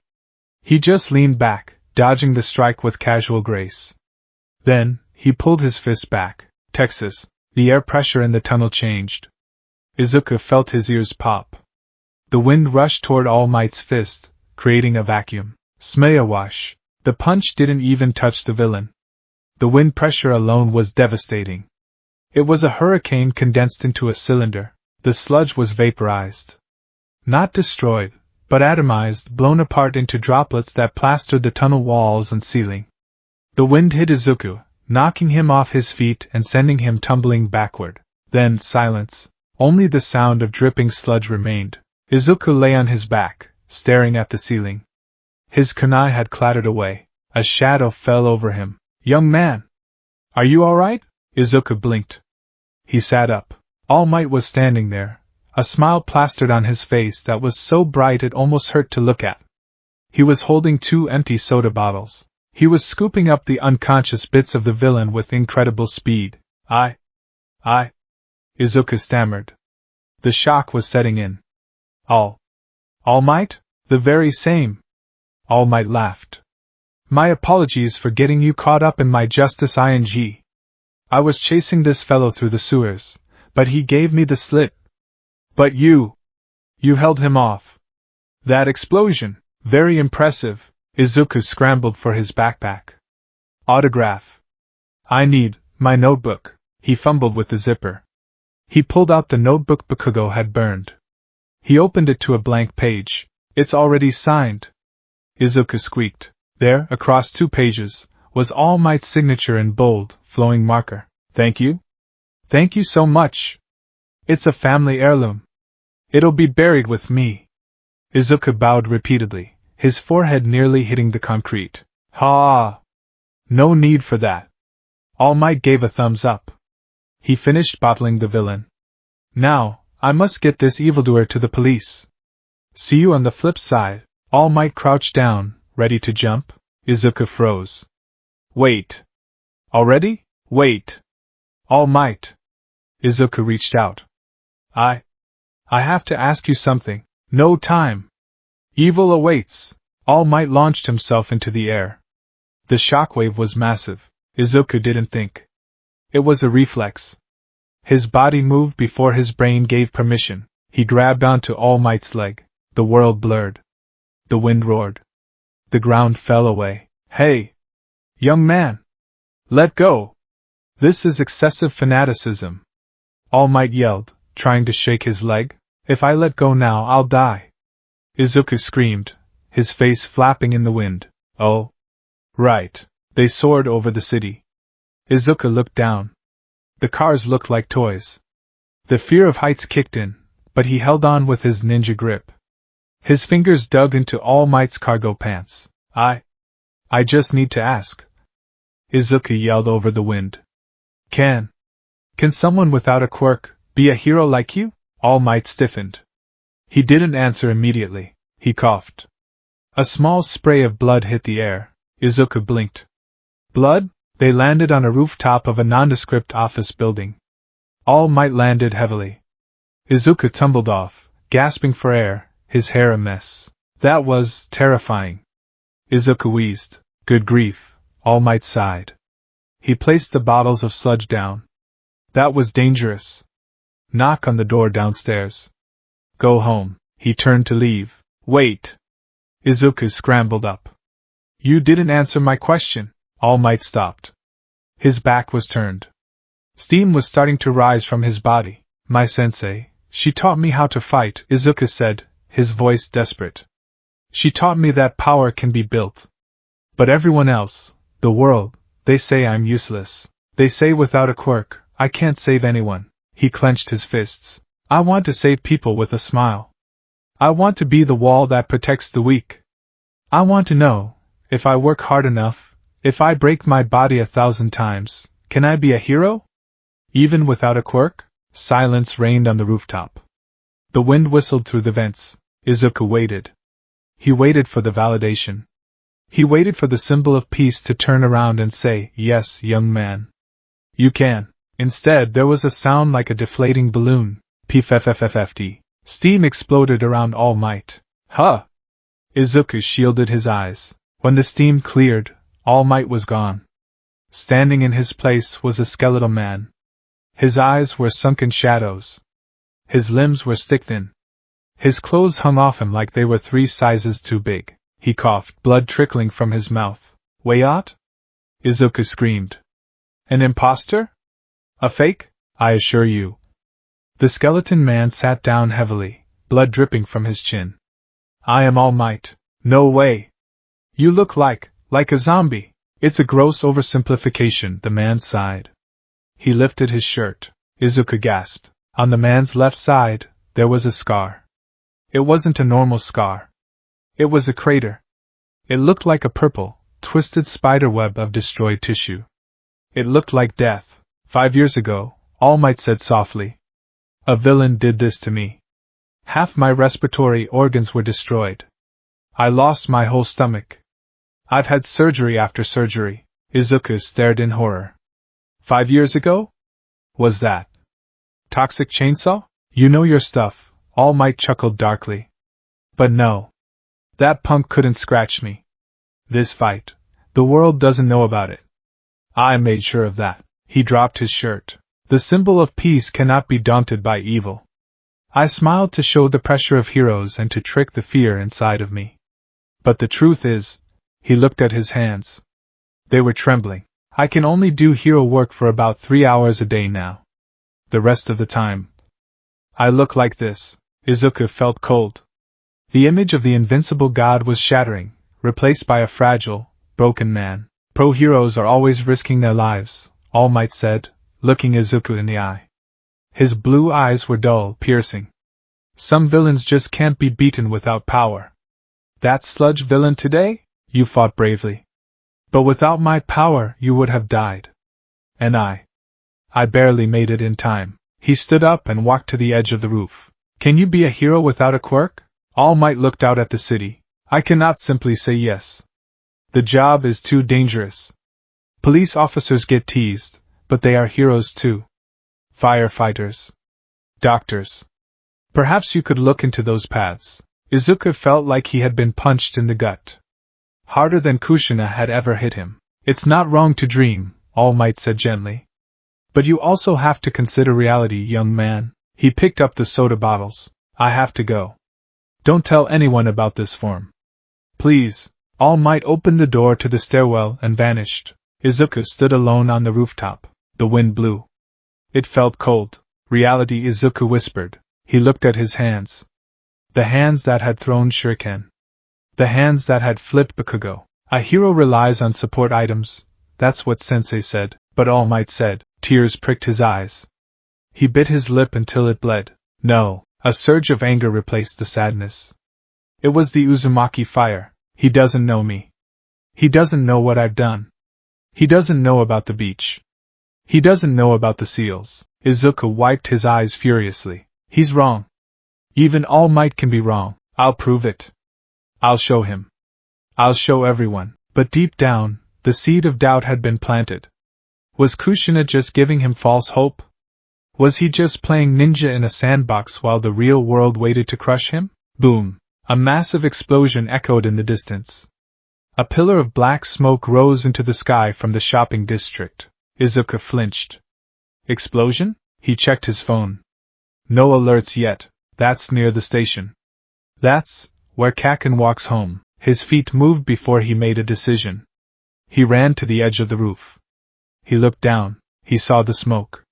He saw the chaos. And he realized something. The bottles. He looked at the spot where All Might had landed. The spot where Izuku had grabbed him. I grabbed his leg. He dropped the bottles when I grabbed him.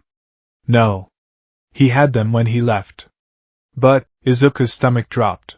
Did they fall out when he jumped?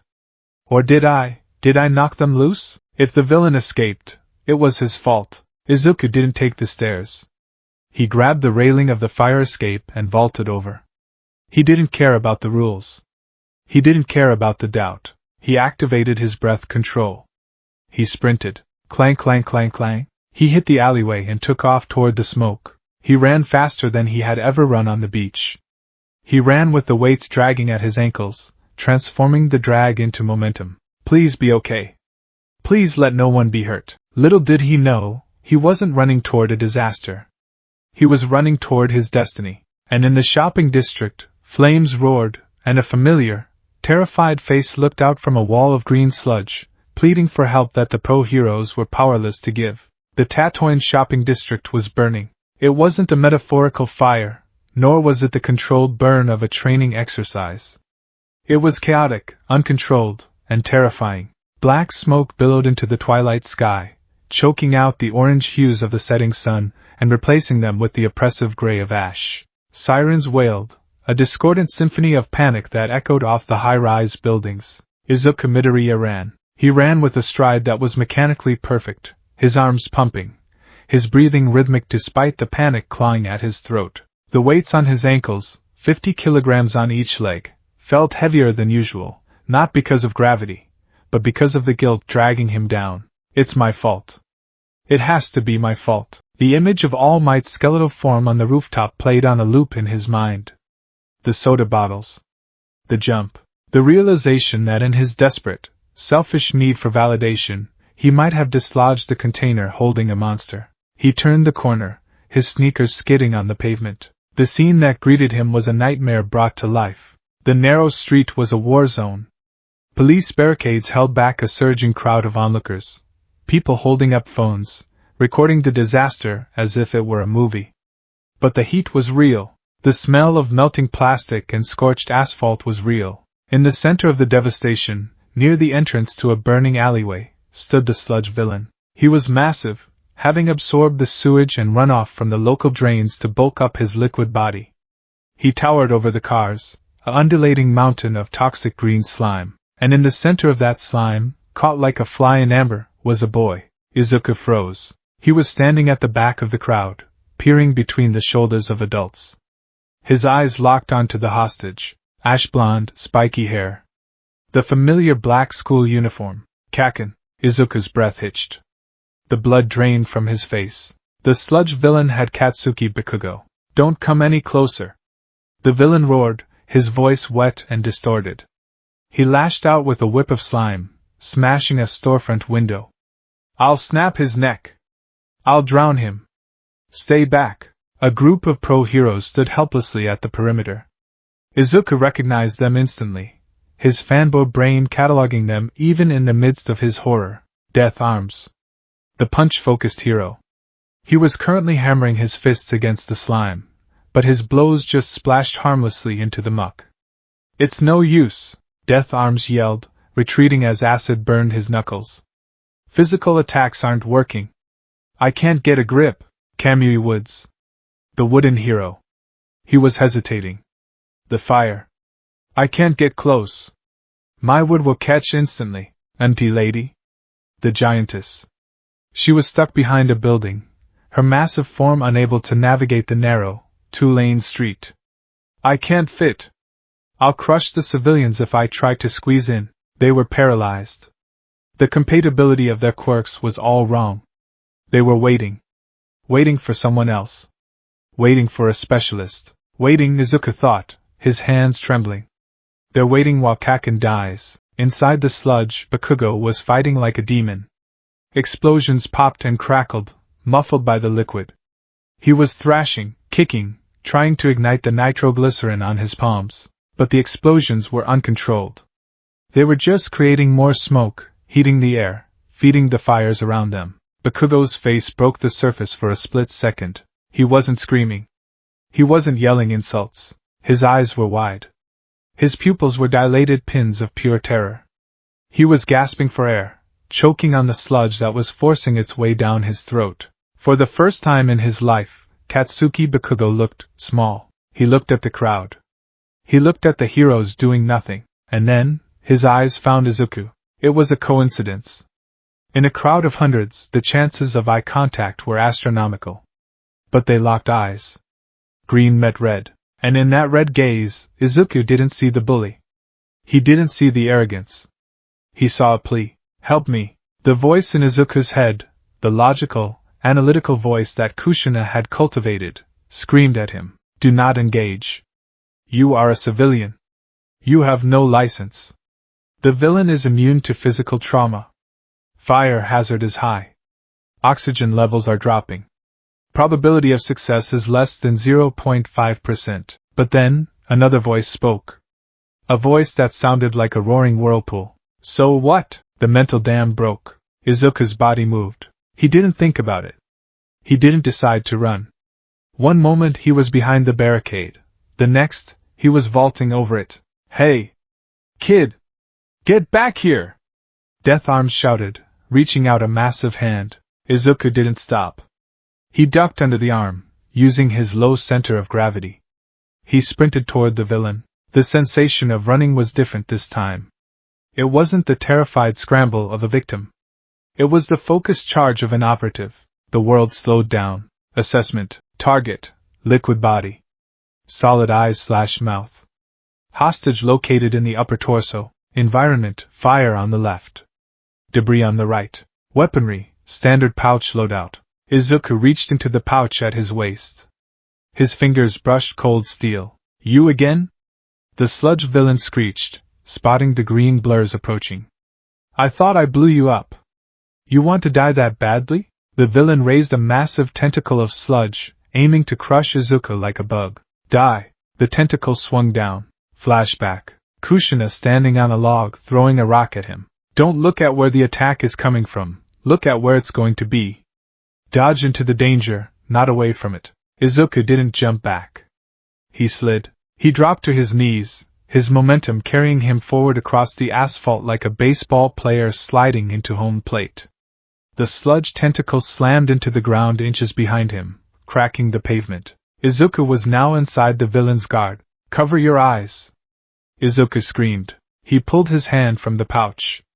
He wasn't holding a weapon. He was holding a small, spherical pellet wrapped in paper. He threw it at the villain's face. Ninja tool, pepper smoke bomb. Poof! A cloud of dense, purple smoke exploded around the villain's head. It wasn't just smoke.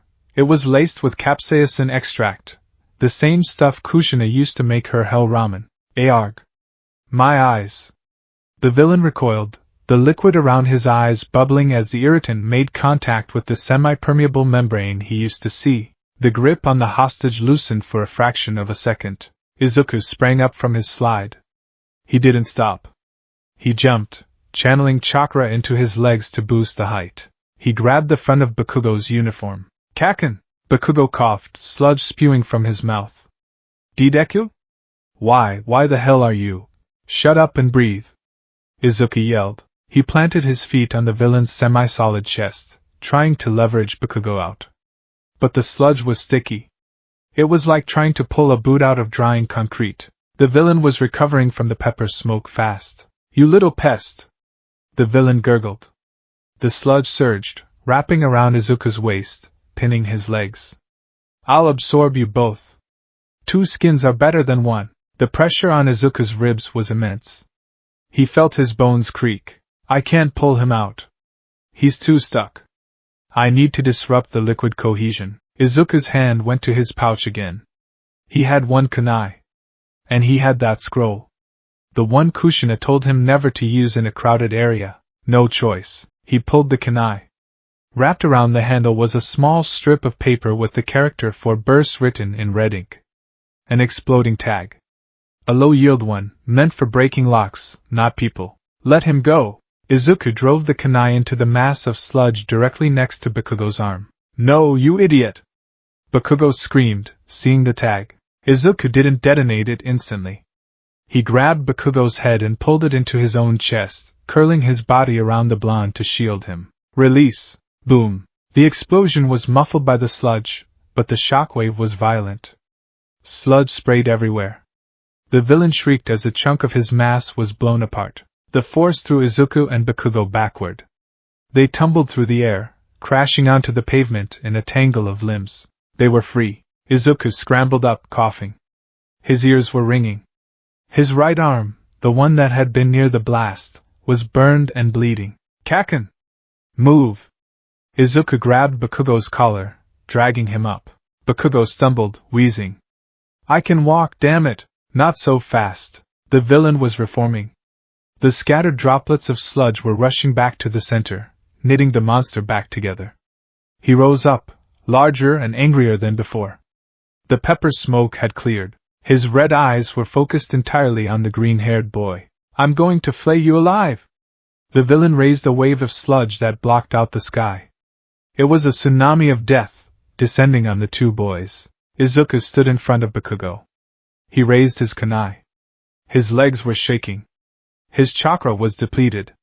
He was 14 years old, quirkless, and about to be crushed. But he didn't step back. Kushina-sensei. I'm sorry. I couldn't win. But I protected him. Time seemed to freeze. At the edge of the crowd, a skeletal man watched. All Might gripped the lamppost he was hiding behind. His knuckles were white. He watched the boy he had told to give up not an hour ago, charge into hell. He saw the fear in the boy's eyes. He saw the shaking legs. But he also saw the spirit. The boy had assessed the situation, used tools, used tactics, and put his life on the line for someone who had tormented him. The pro-heroes were still standing back. They were calculating risks. The boy hadn't calculated. He had acted. Pathetic, All Might thought. The word was acid in his mind. I'm pathetic. I preached to him about reality. I told him to look at the ground. And here I am, cowering because my time is up, while he stands tall. He felt the familiar thrum of one for all in his chest. It was faint. It was painful. It demanded a price he couldn't afford to pay. Screw the price. Steam exploded from his skin. The skeleton vanished. Muscles swelled. The smile, the mask of the symbol, slammed into place, but this time, it wasn't a mask. It was a snarl of determination. Back in the street, the sludge wave descended. Izuku braced himself. Whoosh! A blur of yellow and white flashed past him. Suddenly, the wave of sludge stopped. Izuku blinked. Standing in front of him, holding back the liquid tsunami with a single hand, was All Might. But not the All Might he had seen on the roof. This was the Titan. All Might? Izuku whispered. All Might looked back over his shoulder. Blood was trickling from his mouth, but his smile was blinding. I really am pathetic, All Might boomed, his voice echoing off the buildings. Huh! I admonished you for your dreams. All Might shouted, gripping the villain's liquid form.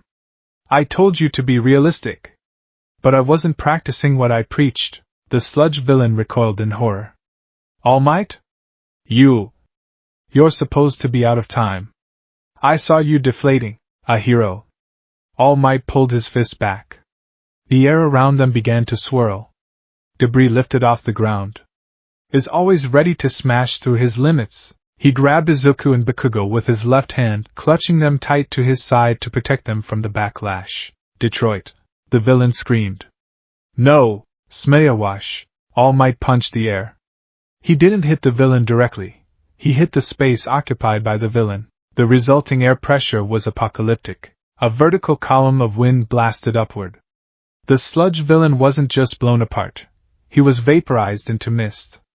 The clouds above the city were punched open, creating a massive hole in the overcast sky. The fire in the alleyway was snuffed out instantly, starved of oxygen by the vacuum. Windows shattered for 3 blocks. Silence returned to the street. Then, slowly, tiny droplets of what used to be the villain rained down like black snow. And then, real rain. The updraft had changed the localized weather pressure. Clouds gathered rapidly, and a gentle rain began to fall on the scorched street. He changed the weather, a civilian whispered. Then the crowd erupted. All Might! All Might! All Might! Izuku sat on the wet pavement, stunned. Bakugo sat next to him, staring blankly at the crater where the villain used to be. All Might stood tall, his fist raised in victory. But Izuku, looking closely, saw the steam rising from the hero's body. He saw the slight tremor in his legs. He had pushed past his limit. Because of him. The aftermath. The police arrived in force. They gathered the scattered remains of the villain, who was alive, just very spread out, into secure containers. The paramedics rushed in to check on the boys. Izuku sat on the back of an ambulance, a blanket draped over his shoulders. A paramedic was bandaging his burned arm. You're lucky, kid, the paramedic muttered. First-degree burns. A few scrapes. Could have been a lot worse. Yeah, Izuku whispered. Lucky. Hey, Izuku flinched. Death Arms and Kamui Woods were standing over him. They did not look happy. What the hell were you thinking? Death Arms shouted, pointing a massive finger at Izuku's face. You're a civilian. You have no quirk. You charged into a hostage situation and threw explosives. Do you have any idea how dangerous that was? Kamui Woods added, crossing his arms. You interfered with pro-hero work. You could have gotten yourself killed, and you could have gotten the hostage killed. Izuku looked down at his feet. He wanted to argue. He wanted to say, you weren't doing anything. He wanted to say, I had a plan, but he stayed silent. This was part of the ninja training too. Endurance. And carrying weapons? Death Arms scolded. Knives? Smoke bombs? Unless you have a support license, that's illegal, kid.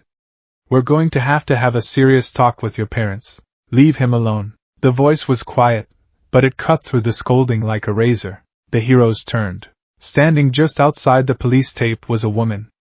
Her red hair was plastered to her face by the rain. She was wearing an apron that said Uzumaki Kitchen, a lie she wore when shopping, and holding a grocery bag that was currently crushing a carton of milk. Her eyes were glowing violet. The killing intent rolling off her was so potent that Death Arms actually took a step back. And Mom? Izuku squeaked. She wasn't his mom, but in that moment, she was every bit the protective mother bear. Kushina-san, Izuku corrected himself. Kushina walked under the police tape. An officer tried to stop her. She gave him a look, and he froze, terrified. She walked up to the heroes. She was shorter than Death Arms, but she loomed over him. You're scolding him? She asked, her voice deceptively calm. Ma'am, this boy reckless. This boy, she interrupted, poking Death Arms in his chest hard enough to make the hero wince, did your job. While you were standing there wringing your hands because your precious quirks weren't a good match, he went in. He created an opening. He saved the hostage. That's not the point. Protocol dictates, saving lives. Kushina snarled. If he hadn't moved, that kid would be dead. And you'd be giving a press conference about how tragic it was. So shut up. She turned to Izuku. Her scary face vanished instantly. You okay, Green Bean? Izuku nodded, tears pricking his eyes. I used the exploding tag. I'm sorry. Did you shield the hostage? Yes. Did you aim away from vital organs? Yes. Then don't apologize. She grabbed his head and pulled him into her apron. You did good. Stupid but good. Meanwhile, a few yards away, Bakugo was being praised. That quirk is amazing. Empty Lady gushed, leaning down. You held out so long. You're tough. You'll make a great sidekick. Sidekick? Bakugo twitched, but he wasn't really listening. He was watching Izuku. He was watching the quirkless nerd get scolded while he got praised. It felt wrong. It felt backwards. Izuku had saved him. Izuku had moved when he couldn't. Bakugo stood up, shaking off the heroes. Get off me. He stormed over to where Izuku was being hugged by the terrifying red-haired woman. Deku. Izuku pulled away from Kushina. He looked at Bakugo. Kaken. Bakugo's hands were in his pockets. He was vibrating with suppressed emotion. I didn't ask for your help, Bakugo spat. And you didn't save me. I was fine. I was handling it. Don't look down on me, you quirkless failure. I don't owe you anything. He turned and marched away, stomping through the puddles. Kushina watched him go. I should trip him, she mused. No, Izuku said softly. That's just how he is. He's a brat, Kushina decided. Come on. Let's go home. I'll make tea. And then you're doing 500 push-ups for scaring me. 500? You want to make it 1,000? 500 is good. 500 is great. As they walked away, Izuku glanced back. The crowd was dispersing. All Might was gone, having slipped away in the chaos to avoid turning into a skeleton on live TV. Izuku felt a heavy weight in his chest. He had acted. He had saved Kaken. But the heroes had called him a nuisance. A liability. Maybe All Might was right, he thought bitterly. Maybe without a quirk, I'm just in the way. The sun sets. The walk home was quiet. The rain had stopped, leaving the streets slick and reflecting the streetlights. Kushina had gone ahead to prepare the torture chamber, meaning, get dinner ready and lay out his training mats. Izuku walked alone for the last block. He sighed, kicking a stone. I am here. Izuku jumped, nearly dislocating his soul from his body. All Might slid out from an alleyway in his muscle form, striking a pose. All Might? Izuku gasped. Why are you here? You were swarmed by reporters. Ha! Getting away from them is a piece of cake. Why? Because I am all my. Ugh! He coughed violently, exploding into a cloud of steam. The skeleton form emerged, wiping blood from his chin. Because I am exhausted, he finished weakly. You shouldn't be pushing yourself. Izuku fretted. Your time limit. It's fine. All Might waved a bony hand. Young man. I came here to find you. Me? Izuku pointed at himself. To scold me too? I know. I interfered. I used weapons without a license. No, All Might said. He wasn't smiling. His face was serious. He walked closer to the boy. I watched you today, All Might said. I stood in that crowd, hiding because I was afraid. I saw the other heroes standing back, afraid of the risk. But you, he placed a hand on his chest, you were the only one who ran. You, who I told had no power. You, who has no quirk. Izuku looked down, clutching his strap. My legs, they just moved. I couldn't stop them. Exactly. All Might said. Top heroes, the best of the best. They all have stories from their school days. And most of them have one thing in common. My body moved on its own before I could think. Izuku's head snapped up. His eyes widened. All Might looked at him with intense blue eyes. That happened to you today, didn't it? Tears began to well up in Izuku's eyes. The validation he had craved his entire life. The words he had waited to hear from his mother, from his teachers, from the world. All Might took a deep breath. You charged into danger to save a life. You acted with courage when others hesitated. You used your own strength to change destiny. All Might knelt down, bringing himself to eye level with Izuku. Young man. I was wrong. I apologize for what I said on the roof. He smiled. It was a gentle smile. You can become a hero. Izuku crumbled. He fell to his knees on the pavement, his hands clutching his chest, sobbing. It wasn't a silent cry. It was a wail of release. 10 years of doubt, 10 years of I'm sorry, 10 years of being a pebble, all washed away by those 5 words. All Might waited, letting the boy cry. When the sobs subsided to sniffles, All Might stood up. Also, All Might said, scratching his cheek awkwardly, I have a proposal for you. A somewhat secret proposal. Izuku wiped his eyes on his sleeve. A proposal? Yes. But first, tell me something. That woman.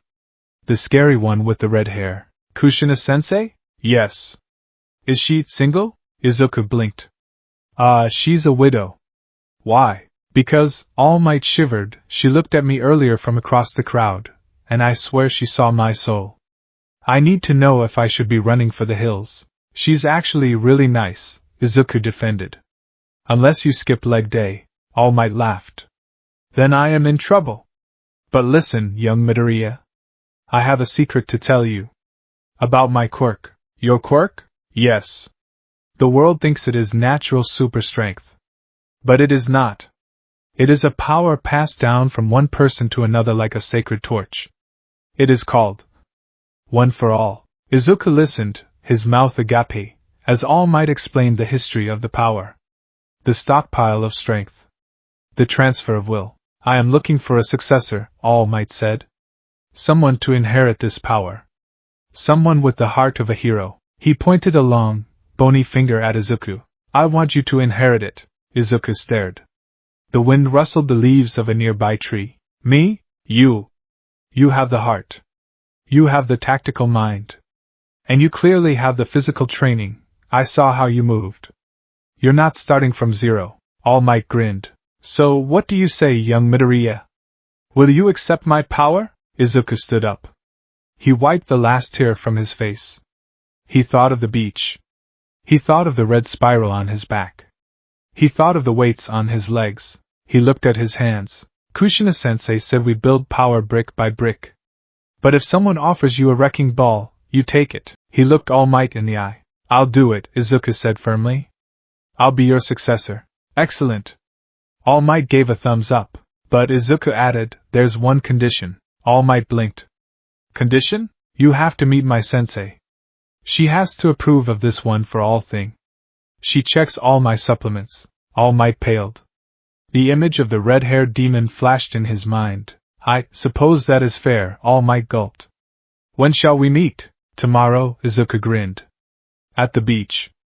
Bring your running shoes. All Might had faced villains who could level cities. He had faced All for One. But for some reason, the prospect of meeting Kushina Uzumaki terrified him more than anything.